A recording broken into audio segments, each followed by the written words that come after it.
반갑습니다. 오늘 여러분과 함께 예상할 수 없던 초대 다윗과 무비보셋이라고 하는 제목으로 말씀을 전하기 원합니다. 오늘 본문은 다윗과 요나단의 아들 무비보셋의 이야기가 나옵니다. 추수감사절에 이 본문을 택한 이유는 이 본문 안에 감사의 근원이 담겨 있기 때문입니다. 보통 우리는 감사를 결과라고 생각하는 경우가 많습니다. 좋은 일이 생기면 감사하고, 원하던 일이 이루어지면 감사하고, 문제가 해결되면 감사한다고 말합니다. 감사는 여건이 갖춰졌을 때 꺼내 쓰는 감정이라고 여기는 경우가 많죠. 우리 눈앞의 상황을 먼저 봅니다. 통장 잔고, 건강 상태, 관계의 분위기, 오래 성취한 것과 실패한 것, 그리고 그걸 저울질하면서 이 정도면 감사할 만하지라고 판단한다는 것이죠. 하지만 성경이 말하는 감사는 조금 다릅니다. 성경의 감사는 환경의 반응이 아니라 하나님의 은혜를 기억하는 사람의 반응으로 바라본다는 것이죠. 내 인생의 계획대로 풀렸기 때문이 아니라 이미 받은 은혜 때문에 나오는 고백이 감사라는 것입니다. 그래서 성경 안에서 감사는 모든 것이 잘 될 때 하는 말이 아니라 하나님이 어떤 분이신지를 기억하는 사람의 삶의 방식으로 표현되고 있다는 것이죠. 그래서 성경의 감사는 현실을 억지로 긍정적으로 보려는 기술이 아닙니다. 성경의 감사는 언제나 기억의 신앙입니다. 내가 어디서부터 여기까지 왔는지, 누가 나를 붙들어 주셨는지, 어떤 은혜가 지금 이 자리에 나를 세우고 있는지 그것을 잊지 않기 위한 마음에서 나오는 것, 이것을 감사라고 보는 것이죠. 여러분, 그래서 진짜 문제는 감사할 조건이 있느냐 없느냐가 아니라 은혜를 기억하느냐 잊어버리느냐를 볼 수 있는 것이죠. 오늘 본문에는 은혜를 기억하는 한 인물이 등장합니다. 우리는 그 인물을 너무나 잘 알고 있죠. 그의 이름은 다윗입니다. 그가 왕이 되기까지 오랜 세월 사울 왕에게 쫓기는 인생을 살았다는 것, 여러분도 그 이야기를 다 들어서 알고 있을 것입니다. 사울 왕은 처음에는 이 다윗을 사랑했습니다. 그러나 다윗이 골리앗을 쓰러뜨렸을 때 온 나라가 그를 영웅으로 보았죠. 사울은 천천히요, 다윗은 만만입니다 라고 하는 이 노래 한 줄이 사울 왕의 마음에 불을 지폈던 것입니다. 사울은 질투했고 그 질투는 점점 광기로 변했습니다. 그날 이후 다윗은 도망자가 되었죠. 왕궁에서 들판으로, 들판에서 동굴로, 아둘람 동굴, 엔게디 광야까지 전전하면서 그는 왕의 칼을 피해 살아갈 수밖에 없었다는 것이죠. 추위와 배고픔, 배신과 두려움, 그 모든 시간을 보내었던 사람이 다윗이었습니다. 그리고 그 고난의 한복판에 하나님이 보내신 한 사람을 만나게 됩니다. 그의 이름은 바로 요나단이었습니다. 요나단은 사울의 아들입니다. 원수의 아들이었습니다. 하지만 다윗의 가장 친한 친구였죠. 둘은 권력으로는 원수가 되는 존재였지만 하나님 안에서는 형제보다 더 친밀한 관계였던 사람이 요나단이었습니다. 다윗은 요나단에게 큰 은혜를 받죠. 그리고 요나단은 전쟁에서 참혹하게 죽게 됩니다. 이제 세월이 흘러서 하나님께서 다윗을 왕으로 세우셨죠. 바로 이것이 오늘 본문의 흐름이라 할 수 있는 것입니다. 다윗이 하나님께서 왕이 되게 하신 후에 평화의 시기를 누리고 있었습니다.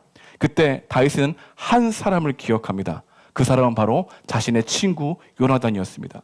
요나단의 관계를 기억하면서 감사와 은혜의 감정이 계속해서 마음 가운데 일어났던 것이죠.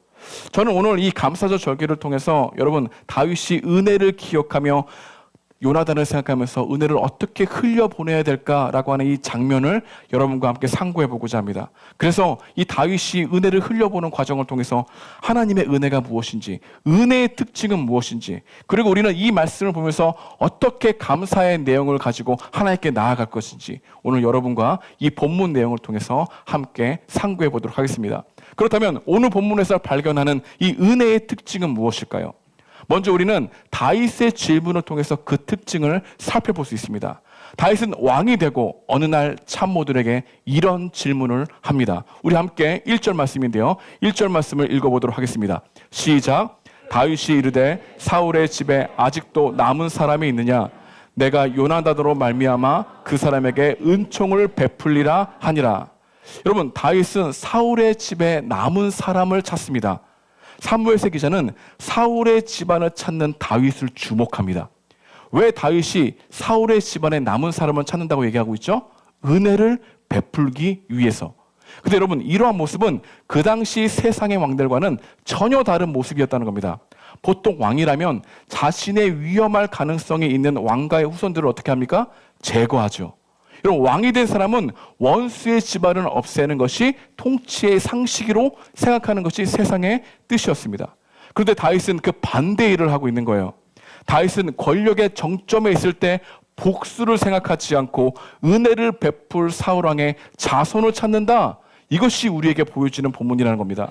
여러분, 은혜는 이렇게 세상의 방식과 정반대로 흘러갑니다. 힘을 가진 사람은 지워야 안전하다고 생각하지만 은혜를 아는 사람은 살려야 우리가 산다라고 하는 생각이 변환되는 것이죠. 보통은 상처를 준 사람, 그리고 그 집안을 내 삶에서 지워버리려고 하지만 은혜는 지워야 할 이름을 다시 기억해내고 끊어야 할 관계를 다시 초대의 자리로 부르시는 것이 은혜다라고 하는 이야기를 우리에게 보여주고 있는 것이죠. 여러분, 은혜는 이렇게 움직입니다. 여기서 우리는 하나님의 은혜를 어떤 것인지를 특징을 살펴볼 수 있어요. 여러분, 하나님은요, 기다리지 않습니다. 하나님의 은혜는 언제나 먼저 찾아가는 은혜입니다. 이렇게 다윗이 은혜를 베풀 사울의 사람들을 찾아 나서는 것처럼 하나님은 우리를 찾아 나섰던 하나님이라는 생각을 하면서 절기를 바라봐야 한다는 것이죠. 여러분, 이렇게 성경의 은혜는 언제나 하나님이 먼저 움직이는 이야기로 가득합니다. 인간이 하나님을 찾은 적이 없습니다. 언제나 하나님이 우리 가운데 먼저 찾아오신다는 거죠. 여러분, 에덴 동산에서 인간은 죄를 짓고 숨어버립니다. 그때 하나님이 먼저 부르시죠. 아담아, 내가 어디 있느냐? 하나님은 죄인이 회개하고 돌아오기를 기다리신 것이 아니라 먼저 그를 찾아오셨다는 겁니다. 하나님은 또한 믿음의 조상 아브라함에게도 먼저 찾아오셨죠. 아브라함이 하나님을 찾은 것이 아닙니다. 우상 숭배하던 갈대아 우르에서 하나님은 먼저 아브라함을 부르시면서 이렇게 말씀하셨습니다. 내가 너로 큰 민족을 이루게 하리라. 하나님이 먼저 찾으셨다는 거죠. 출애굽기에 하나님도 마찬가지입니다. 하나님이 애굽에서 고통하는 그들의 부르짖음을 듣고 먼저 그들을 찾으셨습니다. 우리 출애굽기 3장 7절과 8절인데요. 좀 길지만 함께 읽어보겠습니다. 시작. 여호와께서 이르시되 내가 애굽에 있는 내 백성의 고통을 분명히 보고 그 근심을 알고 내가 내려가서 그들을 애굽인의 손에서 건져내고 그들을 그 땅에서 인도하여 아름답고 광대한 땅, 젖과 꿀이 흐르는 땅으로 데려가라 하노라. 하나님은 이스라엘 백성들이 완벽하게 준비될 때까지 기다리지 않으셨다는 겁니다. 고통의 자리에 내려오셔서 그들을 찾아가셨다라고 말씀하고 있는 거죠. 여러분, 은혜란 위에서 명령을 내린 것이 아니라 낮은 자리에 다가오셔서 그들을 찾는 행동을 보이는 것이 하나님의 은혜라고 얘기하고 있는 것이죠. 그래서 여러분, 은혜의 절정은 무엇입니까? 바로 하나님이 인간 역사 속에서 찾아오신 사건, 그게 바로 은혜의 절정이라고 얘기하는 겁니다. 여러분, 하나님은 하늘의 영광을 버리고 우리 잃어버린 자를 찾아 이 땅에 오셨죠. 하나님의 아들이신 예수님은 이 땅에 오셔서 이런 말씀을 하셨습니다. 인자가 온 것은 잃어버린 자를 찾아 구원하려 함이라. 예수님의 사역 전체는 바로 이 한 문장에 담겨 있습니다. 찾아감의 은혜. 예수님은 사람들이 피하는 한 여인을 만나기 위해서 사마리아로 가셨죠. 여러분, 예수님은 모두가 손가락질하는 삭개오를 만나기 위해서 여리고로 찾아가셨습니다. 여러분, 예수님은 쇠사슬에 묶인 거라사 광인을 자유하기 위해서 무덤 사이로 걸어가셨고, 예수님은 돌에 맞을 여인을 감싸기 위해서 죄의 자리로 들어가셨습니다. 여러분, 예수님은 사람들이 미워한 마태를 제자로 부르시려고 세리의 세금대 앞으로 걸어가셨고, 예수님은 국경을 넘어 두로와 시돈으로 가셨습니다. 그리고 이방 여인의 간절한 믿음 앞에서 경계를 허무셨던 것이 바로 우리 주님이 찾아가시는 은혜였다는 것이죠. 여러분, 그렇습니다. 은혜는 기다리지 않습니다. 은혜는 찾아갑니다. 우리의 감사는 찾아오신 하나님에 대한 감사의 고백이 되어야 한다는 것이죠. 우리가 감사제의 절기를 보내면서 깊이 생각해야 될 것은 주님이 우리를 찾아오셨던 것처럼 우리도 복음이 필요한 자를 찾아 나서야 한다는 겁니다. 주님이 우리의 필요를 채우셨던 것처럼, 감사할 수 있게 하신 것처럼 우리도 은혜가 필요한 사람들을 찾아 나서야 한다는 것이죠. 여러분, 그래서 우리는요, 이번에 은혜 이음교회는 이 공동체가 준비한 추수감사절 예물을 도움이 필요한 것을 찾아내서 주님의 사랑을 흘려보내려고 합니다. 여러분, 교회는요, 반드시 은혜가 필요한 사람을 적극적으로 찾아 나서는 행위가 필요하다는 것이죠. 근데 여러분, 감사절 우리가 기억해야 될 것이 무엇입니까? 찾아 나서는 것입니다. 최근에 가족장으로 섬기고 있는 우리 영서 자매님과 원투원을 하게 되었습니다.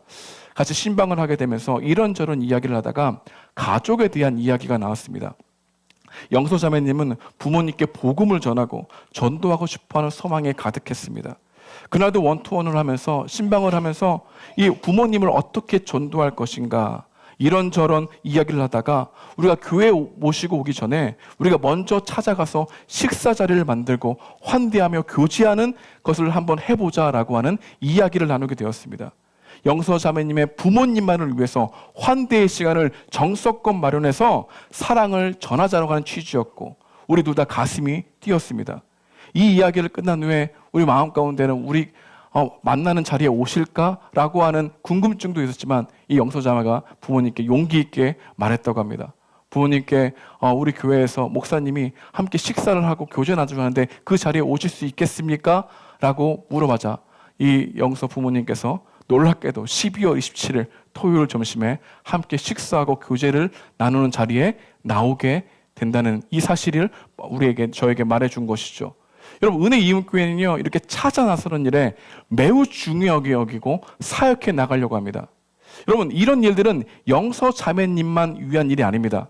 여러분이 정말 복음을 전하고 싶은 사람, 정말 기도해주고 싶은 사람, 정말 예수 그리스도의 은혜를 알려주고 싶은 사람을 말해주십시오. 먼저 우리가 기도로 찾아가고, 여러분 다양한 방법을 통해서 교회가 적극적으로 찾아 나서는 그 은혜를 우리가 함께 이루기 위해서 이 자리에 모였다는 것을 기억해야 되는 것입니다. 여러분, 우리가 왜 은혜 이웃교회입니까? 은혜를 흘려보내기 위해서 우리가 함께 이 공동체로 모인 것 아니겠습니까? 여러분, 정말 찾아 나서야 될 사람들이 있다면 반드시 알려주십시오. 제가 이 자리에서 기도하면서 어떻게 하나님의 그 마음으로 환대하며 적극적으로 교제 나눌까를 함께 기도하면서 좋은 방법을 강구해 보도록 하겠습니다. 다윗은 이런 사울 가문의 종이었던 시바라고 하는 종을 불러들었습니다. 그리고 이렇게 질문하는 것이죠. 요나들의 아들이 남아있느냐? 시바는 두려웠습니다. 자비를 구하는 마음으로 담아 요나단의 아들 한 명이 남았습니다. 그의 이름은 무비보셋인데 다리를 저는 자입니다. 왜 다리를 저는 자라고 얘기했을까요? 이 말의 뉘앙스는 불쌍히 여겨달라는 말입니다. 다윗이 물었어요. 그가 지금 어디 있느냐? 이때까지만 해도 이 사울의 종, 이 시바는 두려웠던 것이죠. 무비보셋이 로드발의 마길의 집에 있습니다 라고 하는 벌벌 떨면서 말했던 겁니다. 이 로드발이라는 것은 풀도 자라지 않는 황무지라는 뜻이에요. 그것은 왕가의 몰락한 후손들이 숨어 사는 두려움의 땅이었습니다. 무비보셋이 그곳에서 숨어 있던 것이죠. 그는 아버지를 잃었고 다리를 다쳤고 할아버지 원수에게 왕권을 내어줘서 두려움으로 숨어 살고 있었던 신세, 그 신세였던 이 무비보셋을 다윗이 찾고 있었던 겁니다. 이 소문을 무비보셋도 듣게 됩니다. 무비보셋의 마음에는 두려움으로 가득했죠. 왕 앞에 불려간다는 것은 언제든지 좋은 호의를 베푸다가도 죽을 수 있는 두려움이 있기 때문입니다. 그는 두려워했습니다. 그 두려움이 다윗 왕에도 보였던 것이죠. 그리고 자신을 두려워하는 이 무비보셋에게 그를 안심시키기 위해서 이 다윗 왕은 이렇게 말했죠. 우리 함께 7절 말씀을 읽어보도록 하겠습니다. 시작. 다윗이 그에게 이르되 무서워하지 말라. 내가 반드시 내 아버지 요나단으로 말미암아 내게 은총을 베풀리라. 내가 내 할아버지 사울의 모든 밭을 다 내게 도로 주겠고 또 너는 항상 내 상에서 떡을 먹을지니라 하니. 여러분, 다윗의 말은 모두가 생각하지 못한 선언이었습니다. 무비보셋이 상상할 수도 없었던 일이었습니다. 은혜를 베푼다는 이야기를 들었을 때 죽이지는 않겠다라고 하는 선언 정도로 생각했던 것이죠. 그런데 사실 다윗이 이 무비보셋을 보낸 것은 요나단과의 약속 때문이었습니다. 그래서 요나단이 한 가지 부탁을 했거든요. 제발 너희가 왕이 된 후에는 우리 자손들에게 자비를 베풀어 달라고 하는 그런 약속을 부탁했는데 다윗이 그 약속을 했던 것입니다. 그러나 지금 무비보셋에게 말한 이 선언은 자비를 베푸는 것을 훨씬 뛰어넘습니다. 여러분, 다윗은 무비보셋에게 무엇을 줍니까? 살 만한 곳을 주죠. 그리고 사울의 사유지를 전부 주었다고 말합니다. 근데 그것뿐만이 아닙니다.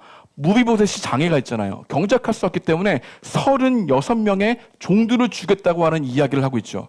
여러분, 여기까지도 이해가 됩니다. 근데 사람들이 깜짝 놀랐던 것이 있습니다. 그것은 다윗이 무비보셋에게 왕의 식탁에 함께 식사할 수 있도록 했다는 이야기입니다. 여러분, 그것은 한 번도 아니고 평생 왕 옆에서 식사하는 자리로 초청했다. 이것은 자비를 넘어서는 거였죠. 여러분, 성경은 이 사실을 4번이나 강조합니다. 7절, 10절, 11절, 13절. 충격적이라는 겁니다. 당시 문화에서는 상상할 수 없었던 이야기입니다. 다윗의 식탁은 왕의 권위와 영광을 상징하는 자리였죠. 거기에 앉는다는 것은 단순히 생명을 보장받는 게 아니라 왕의 가족으로 입양되는 행위였다는 겁니다. 다윗은 무비보셋을 불쌍히 여긴 게 아니죠. 그를 존귀하게 여기고 자기 아들처럼 맞아들였다. 이것은 자비를 넘어선 사랑이다. 그를 높이는 조치였다. 발을 절고 소망이 보이지 않던 한 사람에게 새로운 왕의 식탁, 그것도 왕의 가족 자리에 앉혔다. 이 이야기를 우리에게 해주고 있는 겁니다. 여러분, 여기서 우리는요, 은혜의 두 번째 특징을 알 수 있습니다. 여러분, 은혜는요, 언제나 이해할 수 없기에 놀랍고 받을 자격이 없기에 더욱 놀랍다는 겁니다. 그리고 은혜는 언제나 우리가 생각하고 상상한 것보다 훨씬 크다는 것입니다. 여러분, 무비보셋은 그런 은혜의 대표적인 모습을 보여주는 거울입니다. 여러분, 이것이 우리 안에 있는 복음의 이야기와 연결된다는 것이죠. 여러분, 이 장면이 하나님이 우리를 어떻게 바라보시는지에 대한 그림자라고 볼 수 있는 것이죠. 여러분, 성경은 말하죠. 요한일서 4장 10절에 보게 되면 이런 말씀이 있습니다. 우리가 하나님을 사랑한 것이 아니라 하나님이 우리를 사랑하셨다. 우리는요, 하나님께 불순종할 가능성이 있는 존재가 아니라 실제로 하나님과 원수로 판명된 자죠. 여러분, 무비보셋이 다윗에게 대적의 피를 가진 자의 뜻, 우리도 하나님 앞에서 죄와 반역의 피를 가진 자들이었다는 겁니다. 하나님이 우리를 보실 때 우리가 왕의 자리에, 왕의 식탁의 자리에 앉을 자격이 없다는 것을 아셨습니다. 그분의 거룩 앞에서 우리는 로드발에 숨어있는 무비보셋과 같다라고 하는 것을 우리는 이 본문을 통해 알게 되는 것이죠. 우리는 두려움에 숨어 있었고 부끄러움에 묶여 있었고 스스로 선한 길을 걸을 수 없으며 거룩한 분 앞에 나아갈 수 없는 존재였다. 그런데 마치 무비보셋이 다윗 왕 옆에 식사를 할 수 있던 것처럼 우리들도 자격이 없는 우리들에게 하나님의 자리 앞에 함께 식사할 수 있도록 하신 그 길을 여셨다. 이것을 우리 그리스도를 통해서 여셨다라고 하는 것을 우리는 다윗이 무비보셋에게 하는 이 놀라운 행위를 통해서 하나님의 은혜를 우리는 생각해 볼 수 있는 것입니다. 우리에게 똑같이 말씀하십니다. 너는 항상 내 옆에서 떡을 먹을지어다.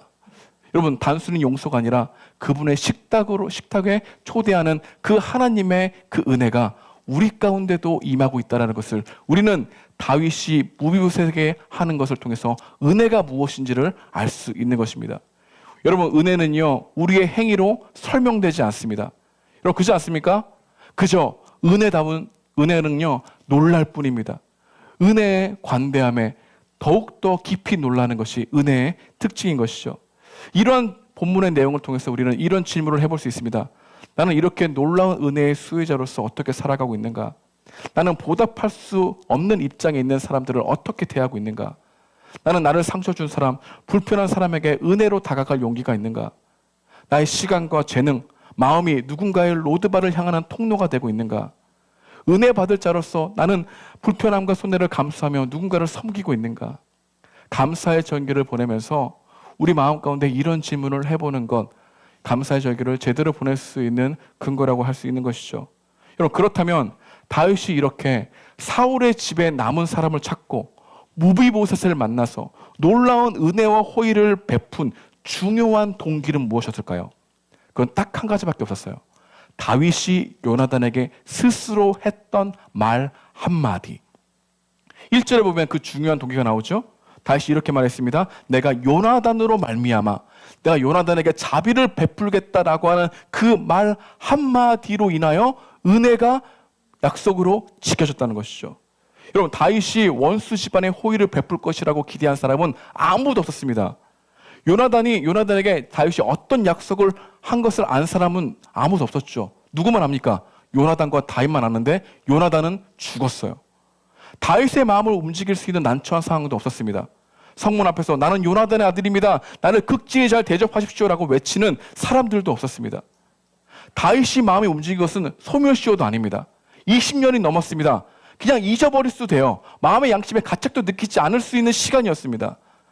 다윗의 마음을 움직인 것은 정치적인 안정도 아니었습니다. 정치 논리는 분명하죠. 무비보셋은 제거되어야 된다.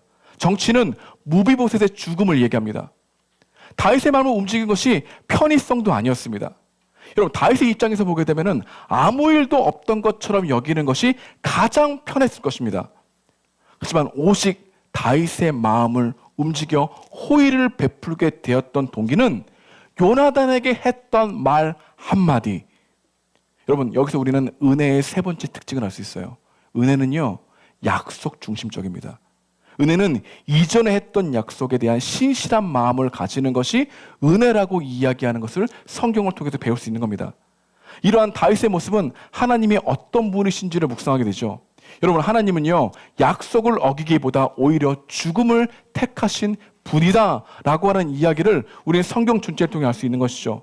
우리를 죄와 죽음에서 구원하시겠다고 하는 약속을 위해서 그 약속을 이루기 위해 하나님의 아들이신 예수님을 보내주셨죠. 그리고 십자가 형벌을 받게 하셨습니다. 죽음의 참혹함을 경험하게 하셨죠. 그리고 그 약속을 완전히 이해하셨습니다. 약속을 지키는 게 하나님의 성품이자 하나님의 은혜의 특징이라는 거죠. 여러분, 이러한 신실함에 비춰봤을 때 우리의 말은 참으로 가볍습니다. 아니, 솔직히 말해서 우리의 말은 너무나 소비적이라는 겁니다. 우리는 결혼식에서 혼인서약을 하죠. 꽃길을 걷고 음악을 흐르고 친구들이 축하해주는 자리에서 눈물로 서약합니다. 기쁠 때나 슬플 때나 부할 때나 가난할 때나 병들 때나 건강할 때나 사랑하고 존중하겠습니다. 여러분, 그러나 현실에서는 어떻습니까? 그 서약을 공식적으로 깨는 이들이 많아요. 법적으로 깨지 않았어도 마음속에서 이미 포기한 사람들이 많다는 겁니다. 몸은 함께 있어도 서약은 이미 끝나버린 관계가 많다는 것이죠. 우리는 교회의 회원이 되면서 이런 다짐을 합니다. 이 공동체를 사랑하고 예배와 기도와 나눔에 헌신하겠습니다.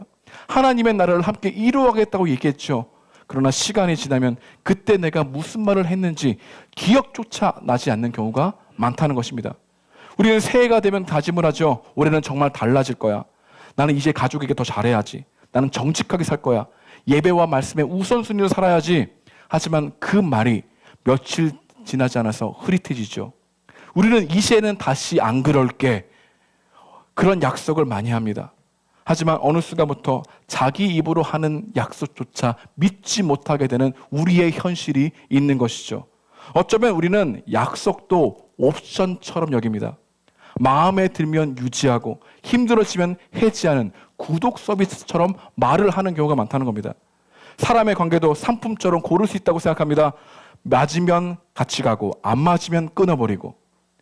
하지만 약속은 그렇지 않다는 거죠. 약속은 기분 좋을 때만 하는 것이 아니라는 겁니다. 우리는 시간이 지나면 약속의 무게도 줄어든다고 생각합니다. 마치 말에 반감기가 있는 것처럼 어제 한 약속은 5분 전에 한 약속보다 덜 중요하고 일주일 전에 한 약속은 거의 의미 없는 처럼 느낄 때가 많다는 거죠. 그때는 그런 마음이었어. 근데 지금은 아니야. 그때는 진심이었는데 지금은 상황이 달라졌잖아. 우리는 이렇게 얘기하면서 약속의 무게를 조금씩 덜어내는 존재라는 것이죠. 여러분, 인터넷과 SNS에 우리의 말이 얼마나 가벼운지를 알게 되죠. 보고 싶어, 사랑해, 너무 고마워, 너 없으면 안 돼. 그 말의 수명은 24시간 스토리처럼 금방 사라져 버린다는 것이죠. 말은 넘치는데 책임이 남지 않고 감정은 뜨거운데 언약은 없는 상태. 그게 바로 우리의 존재의 실상이라는 겁니다. 그런데 하나님은 전혀 그런 존재가 아니라는 겁니다. 하나님이 한 번 사랑한다고 말씀하시면 그 사랑은 사라지지 않습니다. 한 번 내 것이라 말씀하시면 그 언약은 취소된 적이 없습니다. 여러분, 헤세드는요, 자기가 한 말, 은혜는요, 자기가 한 말을 끝까지 지키는 사랑입니다. 그래서 헤세드는 상황이 바뀌어도 물러서지 않는 사랑이라고 말하고 있는 거죠. 우리는 쉽게 말하고 쉽게 취소합니다. 하지만 하나님은 말씀하시면 지킵니다. 언약하시면 끝까지 책임지십니다. 약속을 어느 정도 지키시는 분이 아니라 약속을 위해서라면 생명까지 주시는 분, 그 분이 바로 은혜의 특징의 전부다라고 얘기하고 있는 것이죠. 사랑하는 여러분, 우리는 이 은혜의 이야기의 구경꾼이 아닙니다. 우리가 바로 그 식탁에 앉아있는 무비보셋이기 때문입니다. 로드발에서 불려나와 왕의 자리에 앉은, 왕의 식탁의 자리에 앉은 우리들, 하나님은 우리를 은혜의 자리로 부르시기 위해서 끝까지 찾아오시는 하나님이십니다. 하나님은 감히 우리가 생각하고 상상하는 것보다 훨씬 더 놀라운 것으로 우리의 삶을 채워주시기 원하십니다. 우리는 주님께 나아갈 때 종이 아니라 자녀로서, 손님이 아니라 가족으로서 초청하시는 분입니다. 우리는 말이 바뀌고 감정에 따라 움직이고 상황에 따라 후퇴하지만 하나님은 언약에 따라 사랑하시고 그 사랑을 지키기 위해서 자기 아들을 주시는, 생명까지 내어주시는 언약의 하나님, 이게 바로 우리가 주님을 따라갈 수 있는 근거가 된다는 것이죠. 여러분, 그렇다면 우리는 무엇에 감사하며 감사의 절기를 보내야 할까요? 추수감사절은요, 올해 일이 잘 풀렸는가를 따지는 날이 아니라 나는 지금 어떤 은혜의 위에 서 있는가를 다시 기억하는 날이라는 겁니다. 상황을 계산하며 감사의 양을 정하는 것이 아니라 주님, 여기까지가 전부 은혜입니다 라고 고백하는 날입니다. 그리고 더욱더 한 걸음 더 나아가 로드발에 숨어 있어 마음 가운데 벌벌 떨고 있고 두려움 가운데 살아가고 있는 다른 이들을 향해 우리가 먼저 찾아가고 먼저 손 내밀고 먼저 식탁을 차려주는 자리가 바로 추수감사절의 감사의 근원을 생각해보는 이 절기인 줄 믿습니다. 이 추수감사절에 우리를 끝까지 찾아오신 그 은혜를 기억하며 하나님께 모든 것에 감사할 수 있는 여러분과 제가 되길 주님의 이름으로 축복드립니다.